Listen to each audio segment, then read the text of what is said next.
Yo, what up everybody? It's your boy Ghost Gaming.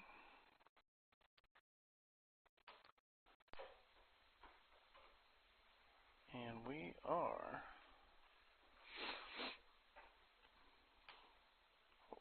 going to do some setups today. You guys have been begging me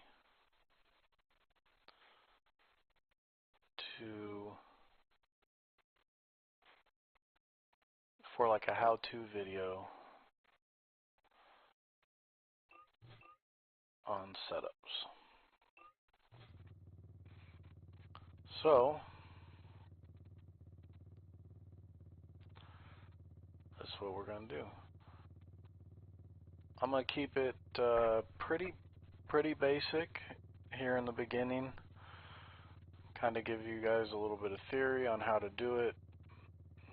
Because from what I'm getting from a lot of you is you guys really have no clue on how to do a setup. And I do a lot of setups in this game. I give them out to you guys when I see you in lobbies and I'm on a bike that I've got to set up. So we're going to start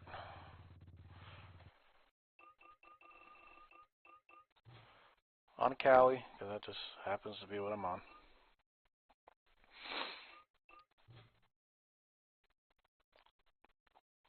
Alright, and we got, so this is a default setup right here, which is what a lot of you probably are using, unless you have one of my setups that I've given you. So we're going to go through these tabs real quick, then we're going to go ride the bike with no setup on it. And we're going to look at a few things on the track with the setup. So your first tab, you got your fuel, tires, tire pressure, and brakes. Here's all your suspension settings. Like, I know you guys are probably like, no shit. But like I said, I'm going to keep it extremely basic in the beginning of this video. This is going to be kind of a long video too. You got your drivetrain. Then you got others, which has to do with the geometry of the bike and your engine mapping. So these are the four tabs you're going to use when making a setup. I always start from left and work my way right.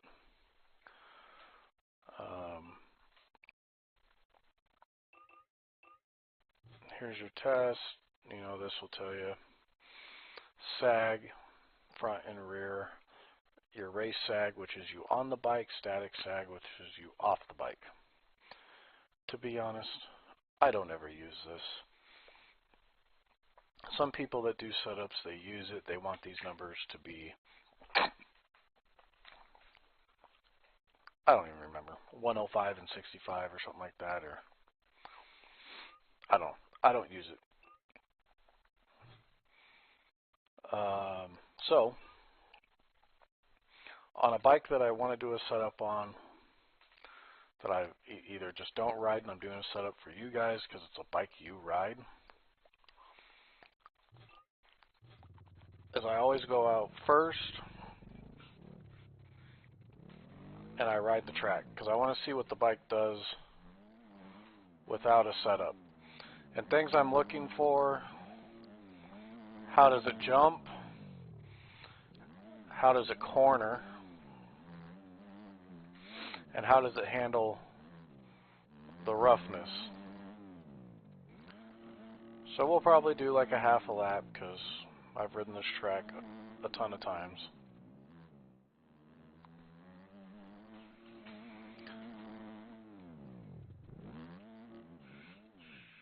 And other things I want to look at is how does it do when I'm on power in the roughness. So like that right there, I hit a rough part, kick the handlebar in, tuck the front end. So that's something we want to try to get out of the bike. We want to try to prevent the bike from doing that. Now you can't prevent it all the time, you know, because obviously speed is a factor in that situation, but you want to try to limit that in the bike.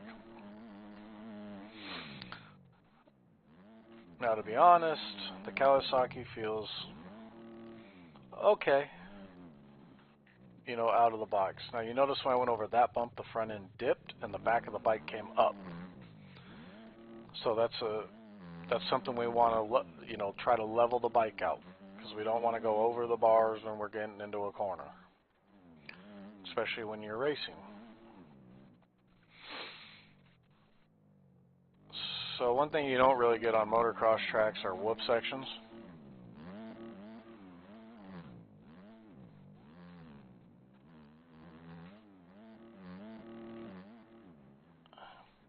And the other thing that you want to try to prevent the bike from doing is wheelies when you're on acceleration. Sometimes you can't prevent it because it's, you know, a traction thing and depending on how you land. But if you notice, the bike isn't handling the rough stuff very well. You know, it's super kind of rigid feeling, bouncy. And that's one thing I noticed is the bike bounces a lot. So we're going to finish this lap.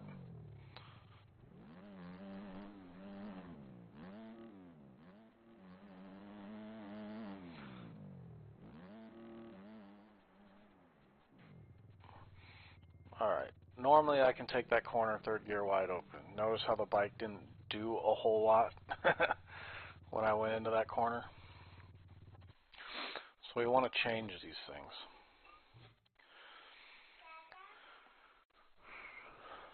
So the tires, I usually am going to go to a 90-90 in the front.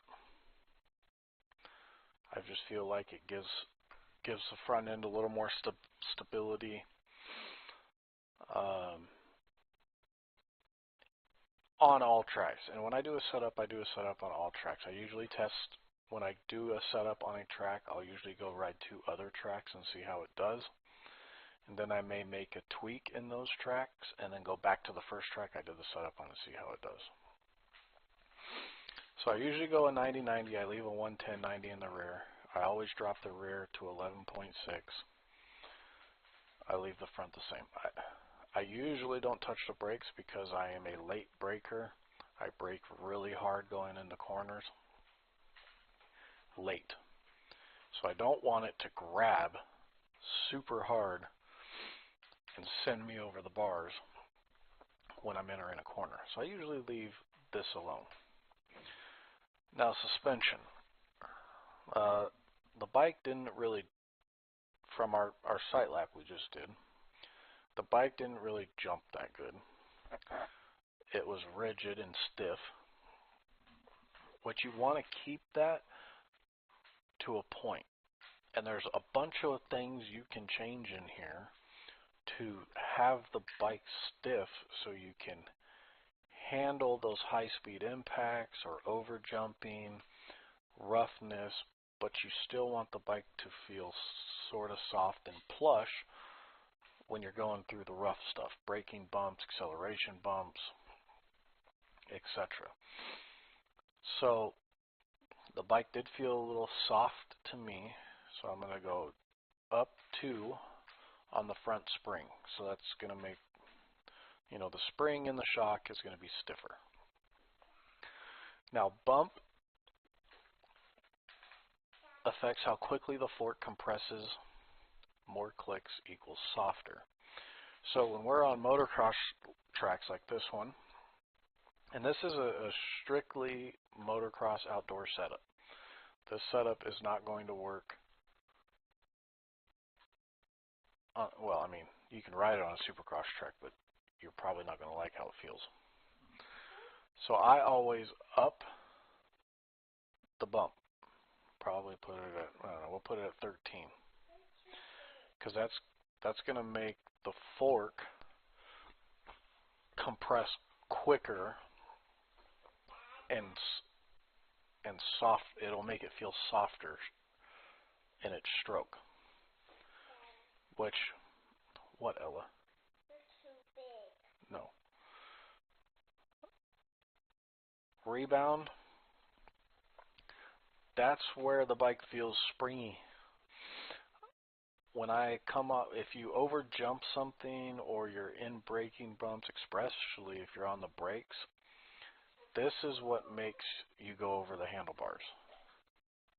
Or the front end bounces and causes you to do a backflip or land on your back or do a wheelie. So I turn this way down. I put this at like 6 because I don't want that springiness. So preload will make the bike feel stiffer or softer. It also affects your sag, which again, I don't pay attention to sag. But I want the bike to feel a little softer. So I'm going to drop that down to 3. Oil. Bruce, what's going on, buddy? How are you doing, man? So oil is backwards in this fucking game. So this 105, which is stock, it's saying it's 105 millimeters from the top of the fork. You would think, you know, the more oil you put in, you would think it's like oil level. You know, the more you put in, the stiffer it'll become. So I play with this a lot, depending on what I want the bike to do. If I were to go, let's say, to 80 millimeters from the very top of the fork, if you ride a bike, you know, dirt bike in real life, you know what I'm talking about, where your adjustments are up by your handlebars. That's gonna make the bike stiff. That's gonna make this front end stiff because you got a lot of oil in it. On these super rough tracks, this will also affect your steering as well. So I don't want 80 millimeters from the top in my forks because it's going to be stiff. Yeah, Bruce, it's been a long time, brother. So I'm going to put this at 110. So I'm 110 millimeters from the top of the fork on my oil level. It's going to give me that little bit of a softer feeling. But I got that stiff spring in there, so that's going to help us with these bigger jumps. So now we got the front end where we think we may want it. Rear spring, I'm going to do the same thing. I'm going to go up 2 on the rear spring. My slow bump, it's the same thing as the bump in the front suspension. So we're going to go more clicks. We're going to take her to 15. So it's going to absorb those bumps better. And it's going to give us a little bit of a softer type feel. Now your fast bump in the rear suspension, this has to do with how the suspension compresses on hard landings. So those of you that have ridden my setups know that you can overjump the shit out of things and not die. So I'm going to put this all the way to 2 1/4 turns out. And if you read this, this affects how quickly the suspension compresses on hard landings. More turns is softer and quicker. This will help also stabilize the rear of the bike in some ways, and cornering as well. Because there's like 2 or 3 things that you got to think about in suspension, and you can never get all 3 correct or perfect. You're either going to get, you know, 1 really good with a 2 and a little bit of 3, or you're going to get 2 and a little bit of 3. It depends on how you're setting your suspension up. I want to be able to corner well and handle roughness well. The jumps, I can figure the jumps out on my own. You know, whether that be scrubbing or, you know, maybe I just got to get out of a corner quicker, grab another gear to make that jump. But I'm also aiding in those jumps by my springs. Rebound, again, same thing as the front. You notice in that one corner when we did our lap, the back of the bike kicked up and shoved the front end down into the corner. We could have went over the bars. So I'm going to drop this rebound down to about 5. Same with the preload. I'm going to drop my preload down to just by 1 click. So the other thing you got to remember when you're in here in suspension, any one of these numbers you change affects everything else. So you have an action and a reaction, and it's equal. So if you can understand the actions and reactions, you know, you change this, it makes all this feel different. Or you change rebound, it makes everything else feel different. And every one of you are different on your riding styles. You know, I'm more of like wide open. I ride these 4 strokes like 2 strokes, really high RPM. You know, I dive into corners really hard. You know, so which, you know, probably is a lot of you that I see in lobbies kind of ride the same way.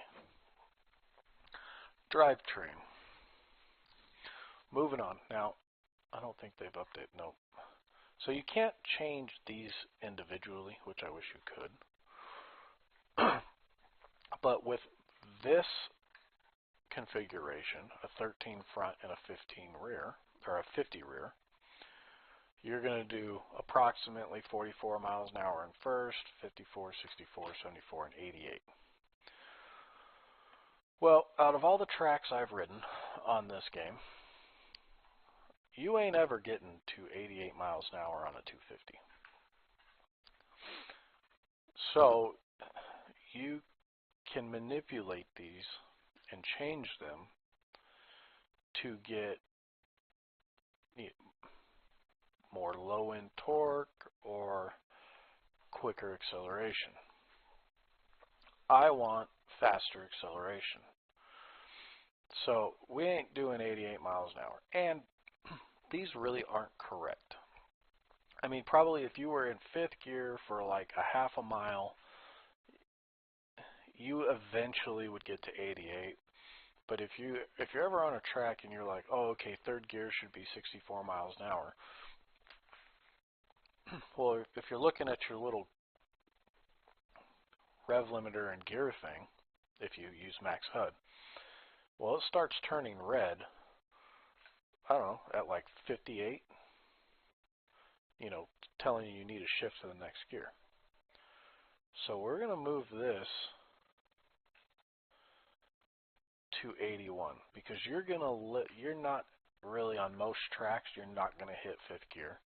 You're going to live in these 3 gears right here, 2nd, 3rd, and 4th.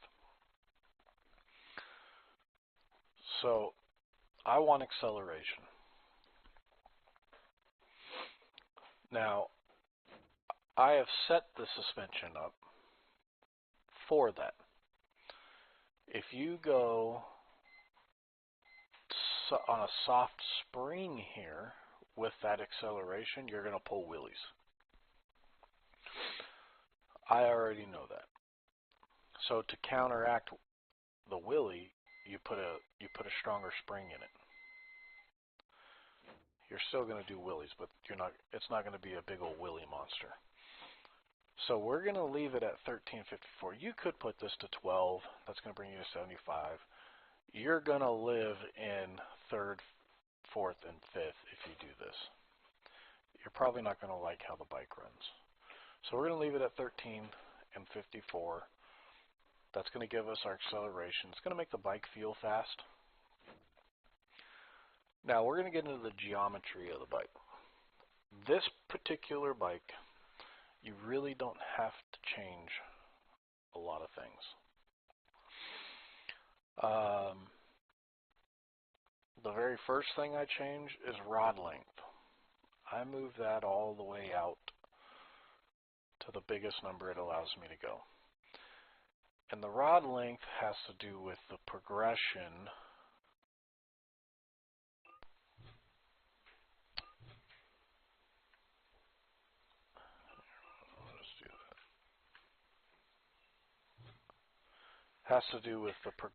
of how it moves here. So I always put that out because it feels better. Now, on these OEM bikes, I recommend going to Project OEM and then going into the manual, and it'll describe how each and every one of these things, what they do and how they affect the bike. I've read it a couple times, which is how I've gotten pretty good at doing these setups, because I understand what they're doing. But let's say you're on a sand track and you're tucking the front end. So you're going to go to your fork offset. What your fork offset is where your axle, right here, your axle rod that goes through the front tire, where its position is to your handlebars. So it's 22 millimeters forward. If I want to move that in, we put 21 millimeters. That 1 millimeter, believe it or not, is a drastic change on how the bike corners. So if you want, maybe you're like the Yamaha, for instance, that was a big pain in the ass bike to do a setup. I got to do a setup on, because you would go into a corner and the front would just either plow if you went in too hard, or it would just scoot out from underneath you, wash itself out. That's because this number, or the axle, was too far forward out.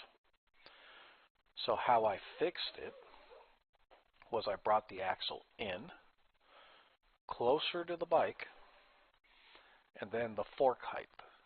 So this is 5 millimeters. So if you're looking at your triple clamps, right here, the top of your triple clamp to the top of the fork, that's what that number is. So it's saying your fork height is 5 mils. So that's the amount that's sticking out of the top of the triple clamp. So if you're on a sand track and you're tucking the front end, you can move that out to 4 mils. And you could push the axle out another mil.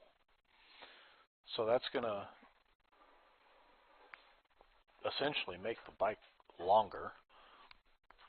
But you could also do that with the rear end. So this is, I don't know if this is inches or what, but this is the swing arm length. If I leave this at 8, I don't know, let's say it's in inches, for example, it's going to lengthen my swing arm 8 inches. Factory setting is 4. So these 3 numbers will change how the bike handles. So we want to put that back at 22, we want to put this back at 5. So on this particular bike, because I've ridden it, I don't need to change the stock settings on it, because the bike handles pretty good as it is. We changed our rod length. Now, if you're not doing a setup on a Cowie, one bike I know for sure you're going to have to change these specific settings for the exception of swing arm, is the Yamaha. You're going to have to pull the front axle in, and you're going to have to drop the front of the bike at least a millimeter, and that'll fix the front end of that bike. That was the only downside of the Yamaha. It's a really good bike all around. Now mapping gives you a couple different choices. 20, 21, 22, and you're probably going, well, what's the difference between them? I often ask myself that all the time. Unfortunately, you have to go to the Project OEM website under the bike, under engine mapping, and it'll tell you which one of these, what these maps do. Just because, they have the 22 mapping doesn't necessarily mean it's the best mapping for your riding style.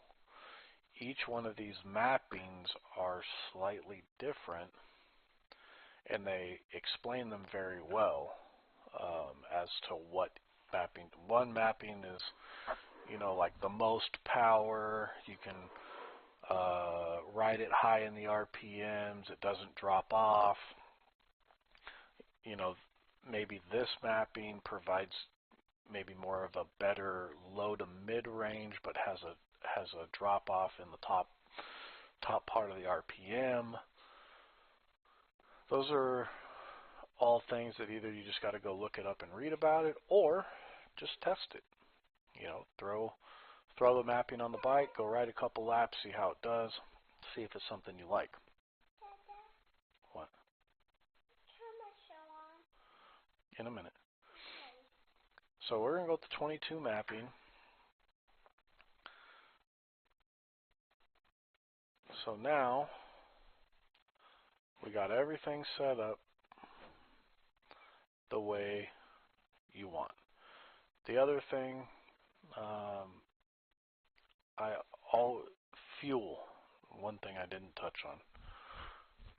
Fuel does affect the handling of the bike.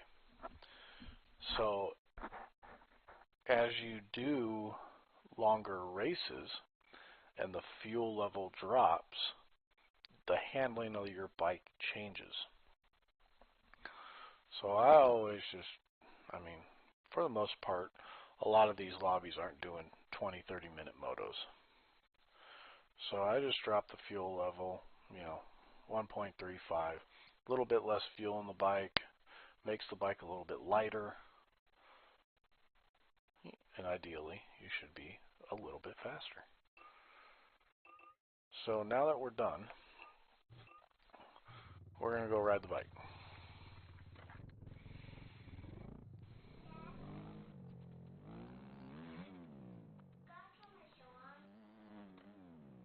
And the first thing you're going to notice right off the bat is look at how much easier it is to get over these jumps. See how much smoother it was through those braking bumps?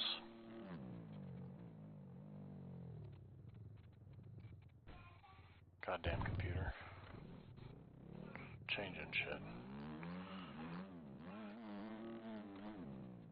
And we can stay low in this corner.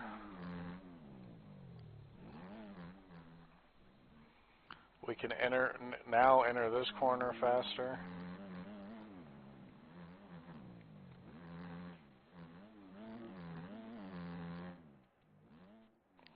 Now remember, last time I took that line back there and we tucked the front end.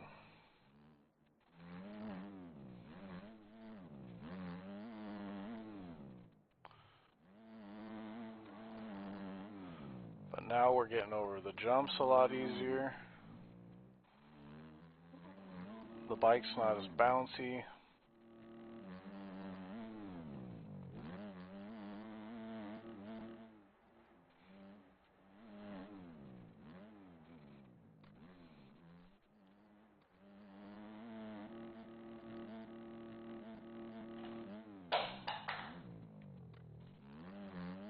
can get through the whoops a lot better than we did last time.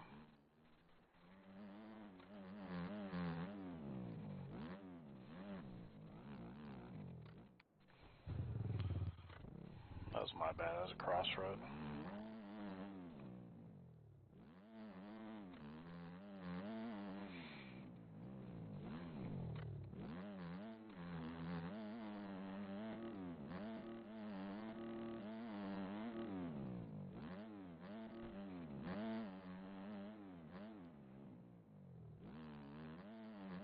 Now you notice we can actually jump into corners, the bike sticks.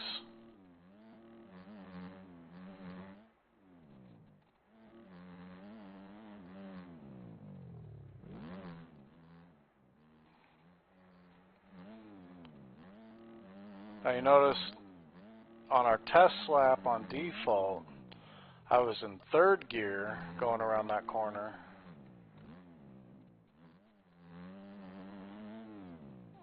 And the bike didn't even want to turn. Now that we've done the suspension setup, we're in fourth gear going, and the bike's stuck.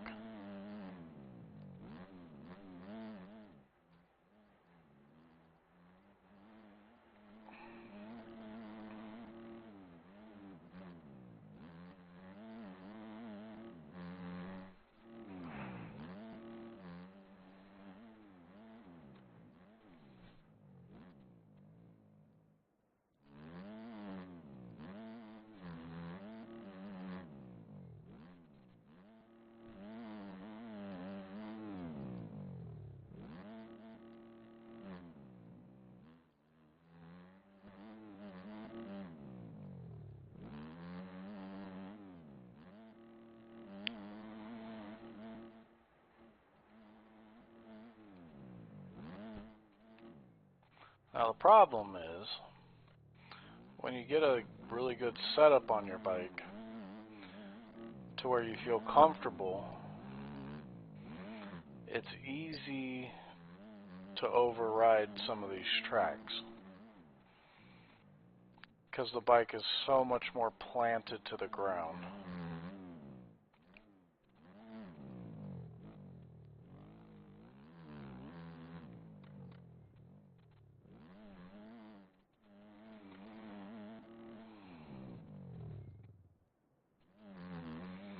But if you notice, even though we set the bike up for acceleration,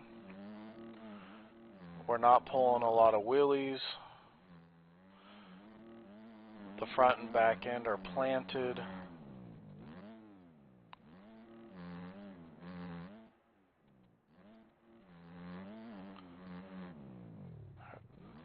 And then, oh no. That was almost bad. See, that's the other important thing about like a setup, is like I should have crashed back there. But because of the setup,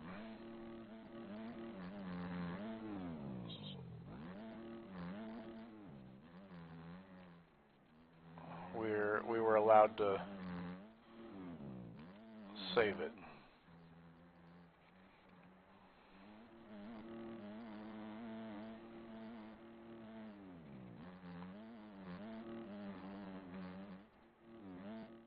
See, we're gonna see how good that the suspension handled that flatland. You know, I sent that to flat in a whip, and you notice the bike didn't bounce to the moon, or the handlebars didn't kick from side to side, and you know, we didn't crash, which is what you don't want, especially when you're in a race. You know, I probably have had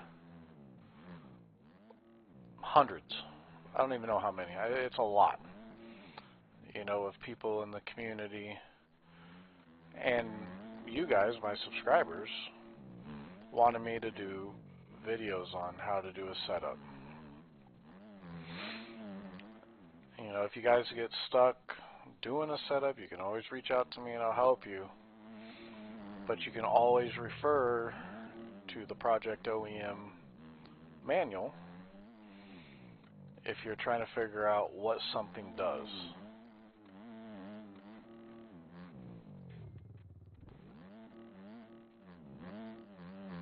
Goddamn bumps. But as you can see from our test lap that we did in the beginning with no setup on the bike to now we've finished the setup on this Cowie, how much smoother this bike is and how much better it corners.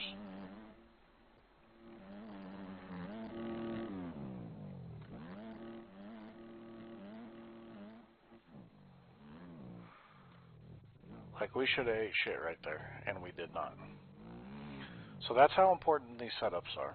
You know, I run into a lot of people on this game that, like, whatever, I'm behind them, or I'm in, you know, replay, eating, you know, watching you guys just ride around the track. And when I say you guys, as a community, your bikes are bouncing all over the place. I mean, it looks like shit. No fault to you because you guys don't have any idea how to do setups. But hopefully, let's just do another bike so you guys know I ain't bullshitting. So, you know, oh, it's, you know, it's a Cowie, he knows the bike. So we'll go.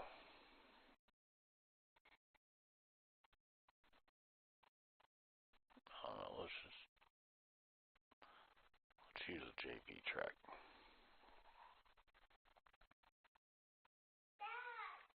Hold on.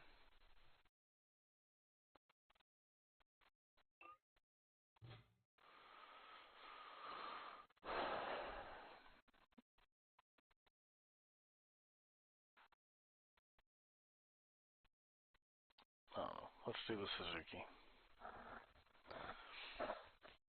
What's the matter?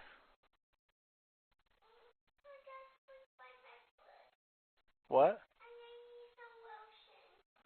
Okay, hold on. I'll give you a lotion in a minute. Alright. Well, we're just going to use the RMZ.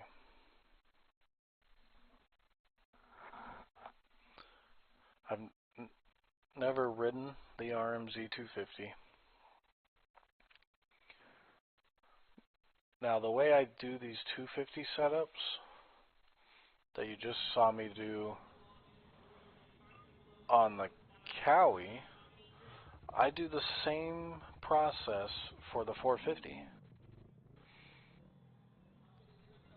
Those of you that, now we're, just like the Cowie, see how the front end did that in that corner? That's why I always say it's super important when you're doing a setup to just go ride the bike stock, so you can see what it's doing. That way you know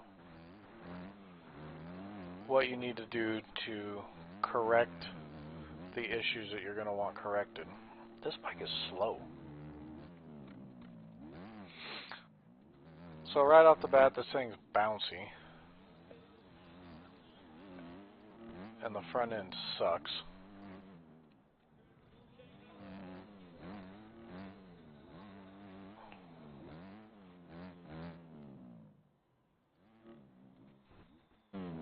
Alright, so we need to figure out, we need to do some front end work on this thing. We know that for sure.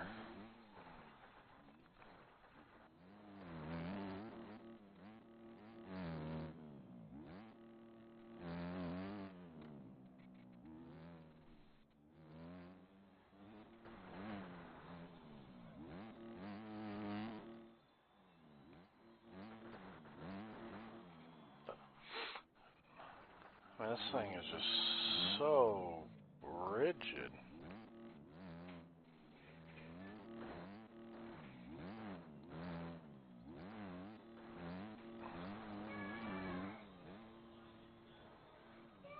Goodness gracious. This girl needs some help. Alright, so some bikes are more difficult than others to do a setup on. The Cowie's one of the easier ones. This one's looking like it's going to be a little bit of a challenge. Alright, we got a lap in. Ella, you're going to have to hold on. So, same process. Same process as the Cowie. We're going to drop the fuel level to that. I always put the 90 by 90 on. Drop that. I don't ever touch this shit. Alright, this front end is a mess. So we're going to go up 2 to start. We're going to bring this way up. We're going to go up to 16 on the bump. Now that's going to be how fast the fork moves. Rebound. We're going to drop this way down. We're going to go to 6. Preload, I still want to feel a little bit softer, so we're going to go to 3. We're going to go to 110 in the oil level. So remember that this isn't how much oil is in it. This is the amount, the space between the nut on the top of the fork to the level of oil. So we're going to, and this is, we're going to be 110 millimeters from the top of the fork, which means it's going to feel softer in the front end. Rear spring, we're going to go up 2, and we're going to bring this way up because we want that rear end to travel a lot. Fast bump, we're going to turn this way out. Yeah, we're going to max it out at 2 turns. Again, we want that rear suspension to move. If you notice on that lap, it was really rigid, it was stiff, almost kind of like a Supercross set, to be honest. Rebound. Look how much rebound is in this bike. We need to take this way down. We're going to take it down to like 8.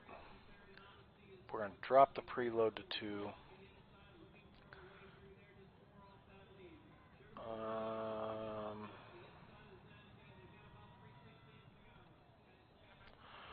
We're going to try this gearing. I don't know. I don't really know because this is a bike I've never rode. So, all right. Now the front end, that was a problem.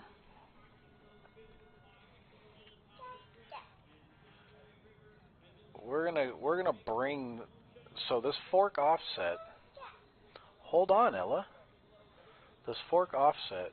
We're gonna move this axle, front end axle. We're gonna bring it out away from the bike another millimeter. That should stop the front end from tucking. I'm going to leave the fork height alone. So again, fork height, this is gonna, I hate this sometimes. GGS, OEM, RMZ 250 MX. Oh, of course, you can't fucking see it. Imagine that. So, fork height is the amount of fork sticking out of the top of the triple clamp. So we're at 5 mils. We're going to leave that alone for right now. We may have to come back and change that. Swing arm length, we're leaving that. We're going to move this all the way out for my rod length. And we're going to put the Yoshimura mapping on. So that's going to be the most power, torque, the whole 9 yards on this bike. Like I said, each one of these mappings are different. You know, more top end, more mid-range, more bottom end, you know, whatever. Yoshimura is supposed to be the best. So we're going to do this. And we're going to go out and take it for a spin.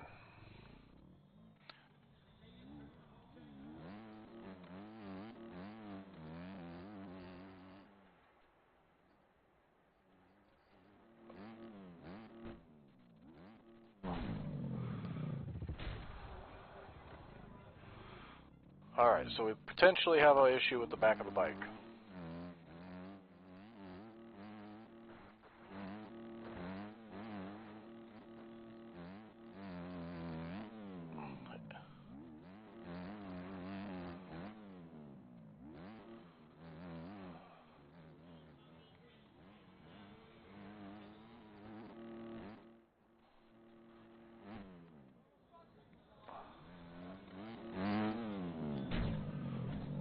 Alright, so we need to fix the back of the bike.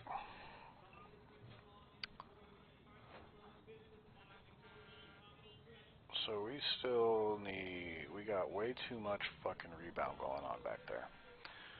So that's what's kicking the bike up, the back of the bike up, making me go over the bars.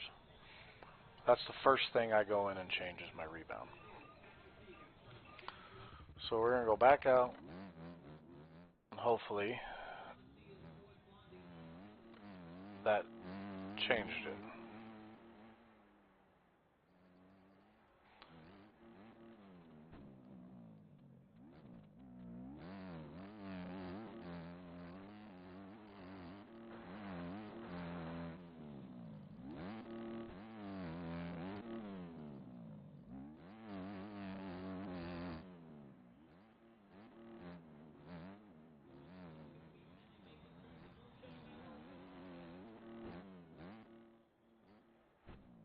Well, at least it didn't kick the back of the bike up.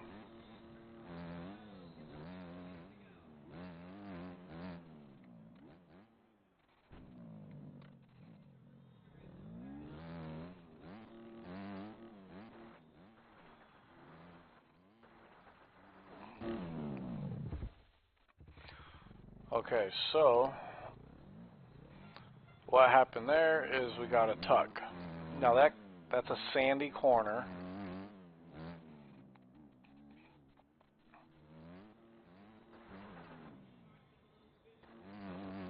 So we might potentially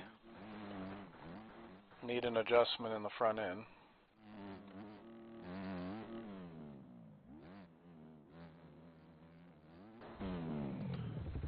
Yeah, need an adjustment in the front end.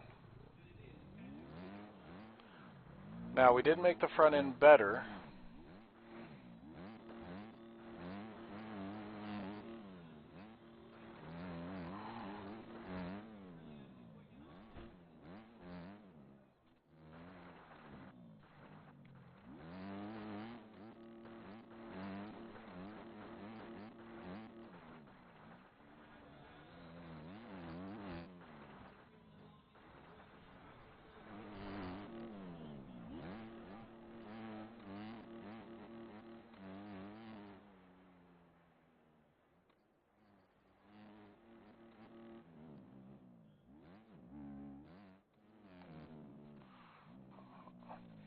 Alright, let's change the front end here. So, first thing I'm going to do is I'm going to bring this out to 4. So now I only have 4 mils sticking out of the top of the fork. Triple clamp. So I've raised the front of the bike up. So that can cause that's going to do one of two things. That's either going to A, correct the tucking issue to where the bike, the handlebar doesn't just slam to the right or left and, we go over the bars. Or it's going to create a washout problem. Because remember, we changed this number, so we pushed this front wheel out away from the bike, but now we've raised the front of the bike, which also pushed the front end out by 1 millimeter. So now this axle is technically now 2 millimeters out away from the bike from its original setting. So let's go see if that corrected it. Now, the downside to doing that is we've changed how the bike corners. It's not going to corner as tight.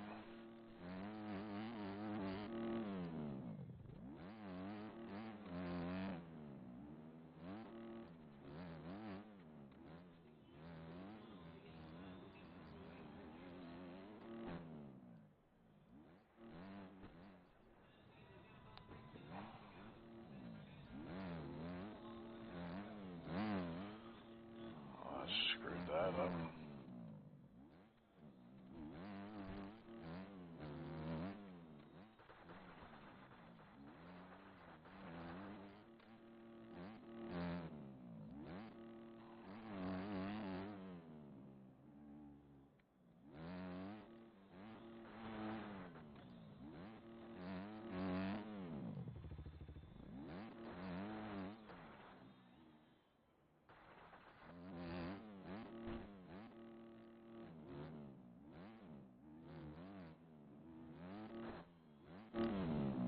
Oh, that was my fault.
So we're going to go down 1 in rebound. We're going to drop the spring down by 1. And we're going to go up by 1 in the front.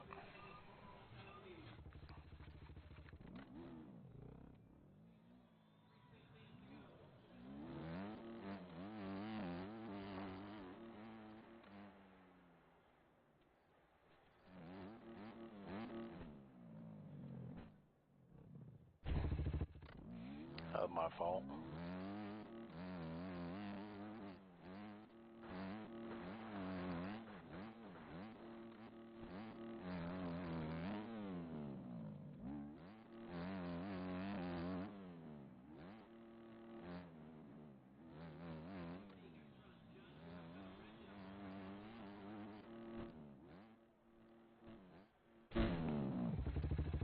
Dang, I just am not used to this bike.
we're making some drastic changes here.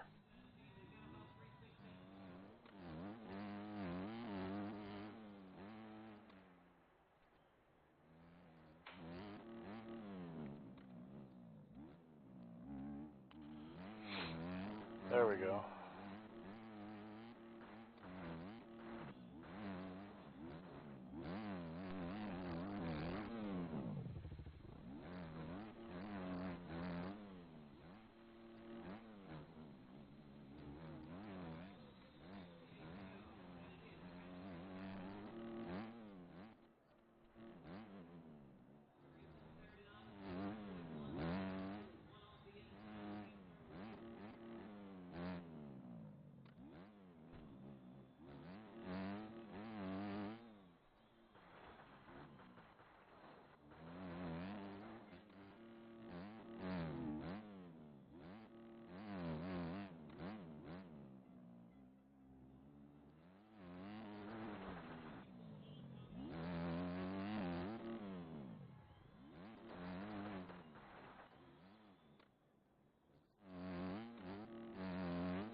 Alright, so what the problem was, so as you can see in these laps I've been doing,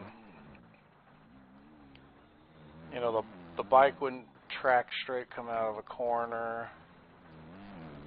You know, I kept kind of hitting them crooked and all that mess. Wasn't clearing the jumps.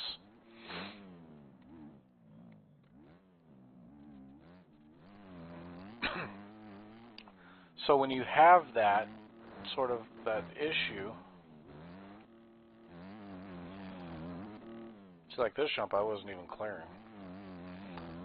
It's because your springs are too soft.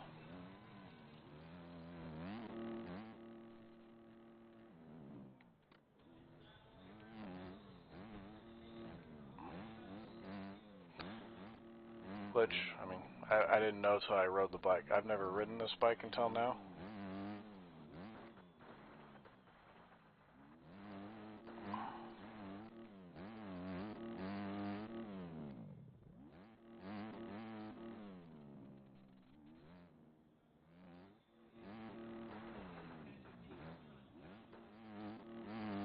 And I wasn't clearing this jump.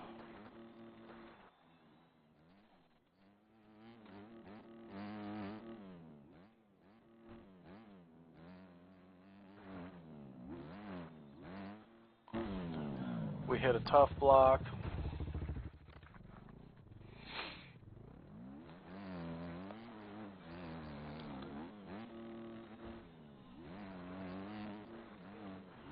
God damn, this bike's such a turd. So, I mean, this is just like your basic setups. I kind of went into depth on it, on everything. And it's not, with setups, you're gonna change them all the time. You know, for you guys that are just, you know, starting out in the game, you know, maybe you have a couple 100 hours and you're not running a setup, and you go to make your setup and you're like, oh, I love it. Well, a setup is going to make you faster, you know, over time. So maybe you run 100 hours on your setup, but in that 100 hours you've gotten faster, you know, which happens to me and everybody else. Well, that setup, as you get faster, isn't going to be ideal anymore for your speed. So you're going to have to go in and stiffen, stiffen the springs up, or maybe change your rebound, because you got to remember we're playing a so-called simulator, and it does, to a point, act like real life. So if you race in real life, or you ride dirt bikes for fun, there's a point you know on your bike what that point of we'll call it suspension failure is. I know it on my bike. You can only go into a corner so fast before you lose the front end. Or you can only get on the gas so hard before you lose the rear end. Or you can only hit a jump in this gear because if you hit it any faster, you land too deep in the landing and you bottom the bike out or whatever. Well, it does the same thing in this game. The faster you go, the more the suspension's working. You go into a corner, the more the suspension compresses. Well, what happens is the more that suspension compresses, when you get into the bottom, let's say, third of the suspension stroke, when you're going into these corners really hard, well, now the bike's going to get unsettled. And that's where the crash happens. Because you've now compressed the suspension far enough to where it really doesn't have anywhere to go. And then you just crash. So then you got to go in and you got to stiffen it up a little bit. So keep that in mind when you're doing your setups. And as you get faster, there's been times where I've done a setup and I'm like, damn, this thing used to be good. Now I'm crashing all over the place, and I forget, like, oh, well, I need to go change my setup because I'm faster. And I'm getting better at these tracks. So don't think that if you just do one setup, it's going to be good as long as you play the game. Your setup's going to evolve with you as a player. The faster you go, the stiffer you're going to need your bike to be, just like real life. Now this is, now we've just done outdoor setups. We're going to do a quick Supercross setup. Now we did a setup on this fantastic Suzuki outdoor. Then we did a setup for the Cowie outdoor. Oh no, let's just go to up here.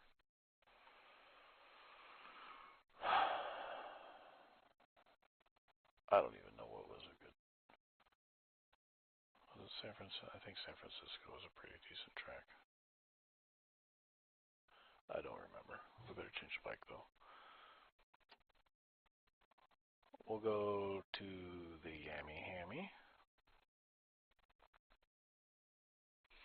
I don't think, maybe I've made a setup on this bike for Supercross on this track. I don't recall. So a Supercross setup is drastically different than your motocross setup. Did I do a set? Nope. Alright. So the Yamaha, which is my bike that I typically run, I really don't do 250 Supercross.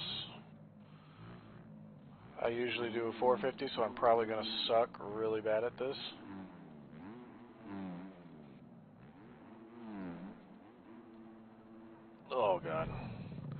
Um,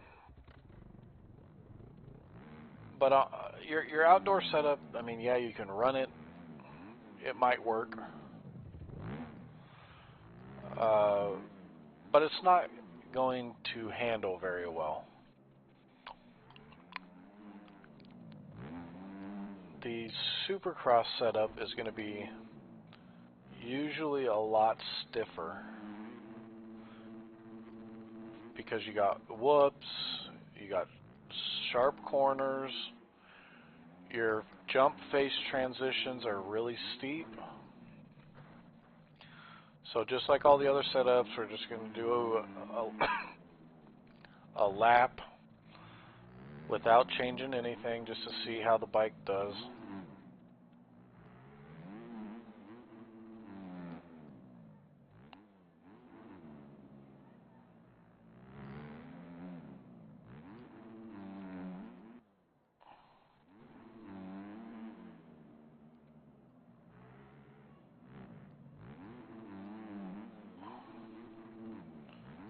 Oh god, I screwed this all up.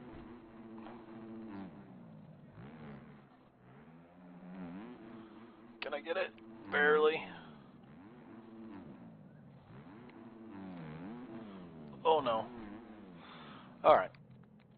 So, for Supercross, me personally, and how I ride Supercross, especially on a 250, which I don't do, so this is a little new for me. I usually do a 450. I want pop. I want to be able to get the big lines and the whoop section. The cornering is kind of going to be the cornering. So we're going to up the spring on the front. For the roughness and the ruts in the corners, we're going to want to up our slow bump. We're going to drop the rebound down because we don't want the bike to be super bouncy. We're going to soften the preload up to a 3. I'm going to leave the oil level at 115 millimeters from the top of the fork. Now keep in mind, remember, this is not how much oil is in the fork. It's the distance between the top of the oil to the fork cap at the top of the fork. So the bigger this number is, the softer the suspension will feel. The higher this number is, the stiffer your suspension is going to feel. So, well, on Supercross I lied. We're going to want to stiffen it up. We're going to go to 105. We're going to up, that slow. We're going to bring it up to 10. We're going to pull this out to probably 2 1/4. Rebound. We're going to go 6. Drop that to 3. So here's another thing with Supercross. Obviously, you're running a lot higher speeds in a motocross situation, right? You're usually 3rd, 4th gear, probably close to redline in those 2 gears on most motocross tracks. You may grab 5th gear every once in a while, depending on the type of track. Supercross, you're not. You're mainly 2nd and 3rd gear. So I want the acceleration coming out of corners so I can hit those big lines. So I'm going to leave this like this. I'm going to do 1353. Now, on this bike, we're going to move this out to here. On the 450, you have to change these, or it tucks the front end all the fucking time. On the 250,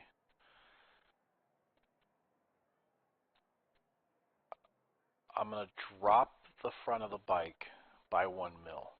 So I'm going to take this triple clamp and I'm going to slide it down 1 mil is what this is doing. That's going to give me a little bit better cornering. It's not going to do well in the sand though. So I need to make sure that if I'm on a track that's got sand, like this one, I'm going to need to lean back more. I'm going to need to put more my rider weight to the back of the bike, get the front end up. because with a lower front end, you tend to crash more. I'm going to leave the fork offset alone for now on this 250, see how it does. On the 450, you have to change it. I'm going to leave the 22 mapping, and we are going to name this Ghost Gaming Suspension.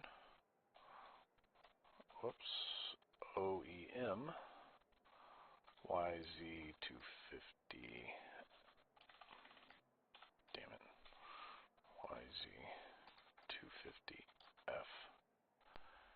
And then we call it SX Supercross.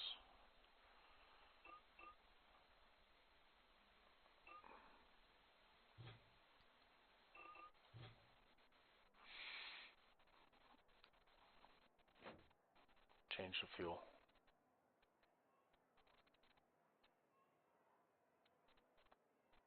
Change the tire. Change the pressure.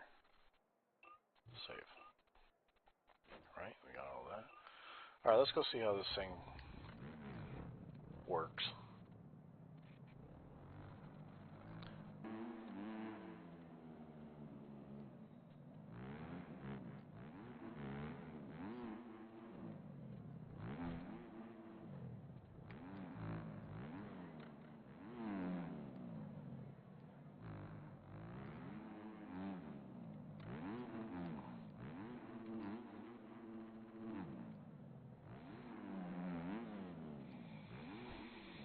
Alright, see what I mean? How, like, on the stock setup, I couldn't get that triple, and it was a lot easier. Now, the test here is the damn whoops.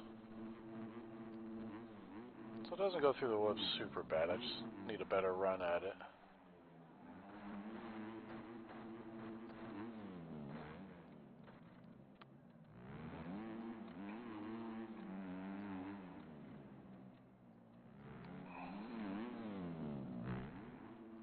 Oh no. That's my bad.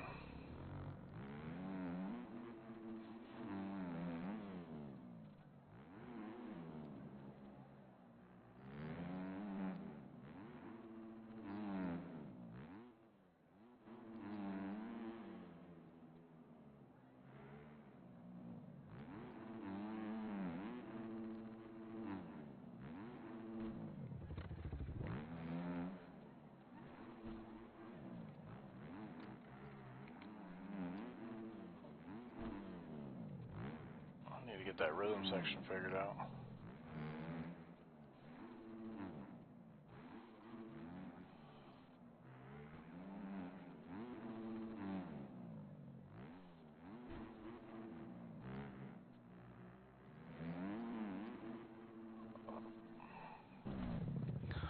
Alright, so you notice when we came out of that corner, we wheelied. So we want to prevent that. That could have been a fluke.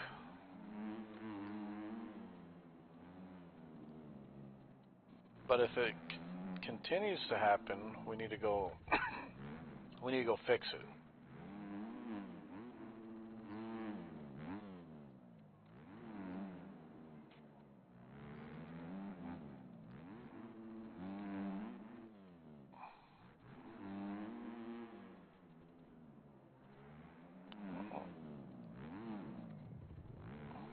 Well, that's better to jump it that way.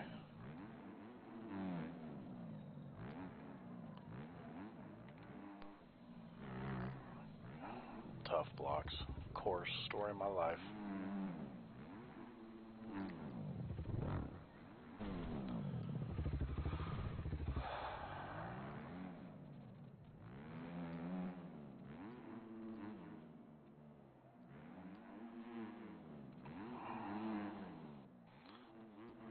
So as you can tell, cornering's not one of our problems.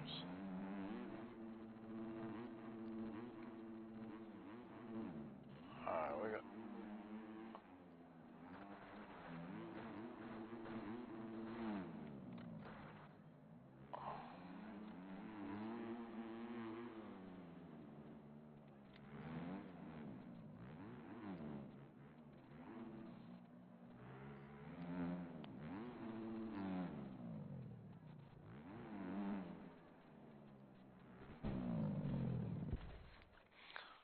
one thing that I do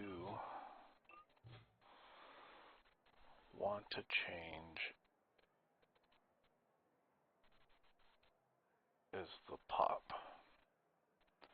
Bring that rebound down just a skosh. Soften it up.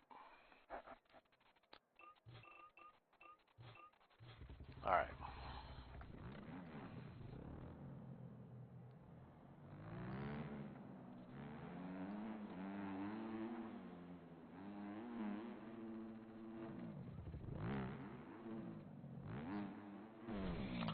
So one thing that you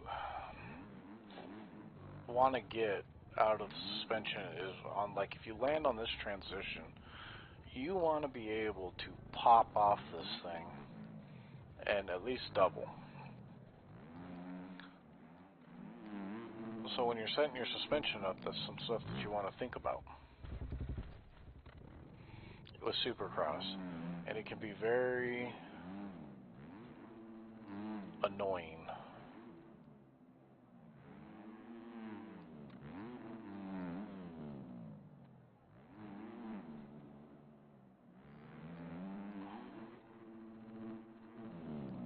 Whoa.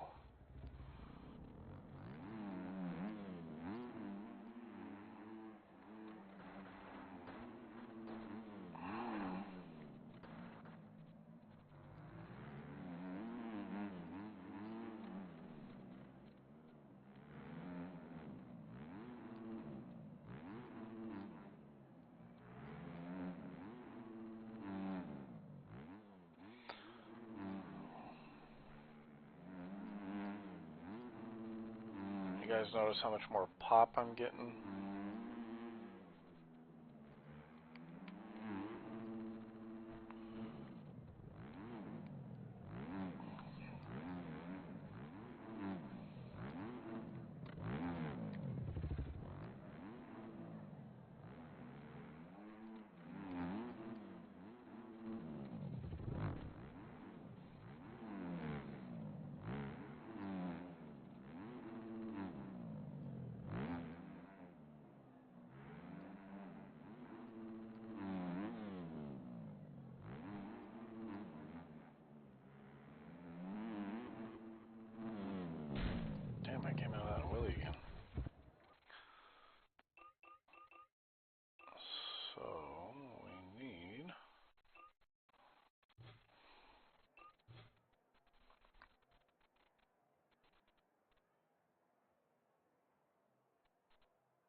Alright. Well, this is going to conclude the video on how to do a setup. You guys have been begging me to do it. Hopefully this really helps you guys out. Like I said, if you have questions or, you know, whatever, you need some help, hit me up on Discord. Discord links in the video. Like I said, I'll be more than happy to help you guys out. If you have any questions or anything like that or whatever. If you guys just want to ride, dude, hit me up. I'll be more than happy to open a lobby. We are here real soon. We're going to open up a couple servers. We're going to have our own servers going. So that'll be nice. And we'll have a blast, man. Otherwise, you all have a good rest of your day. Till the next video. Have a good one, everybody. We'll see you next time.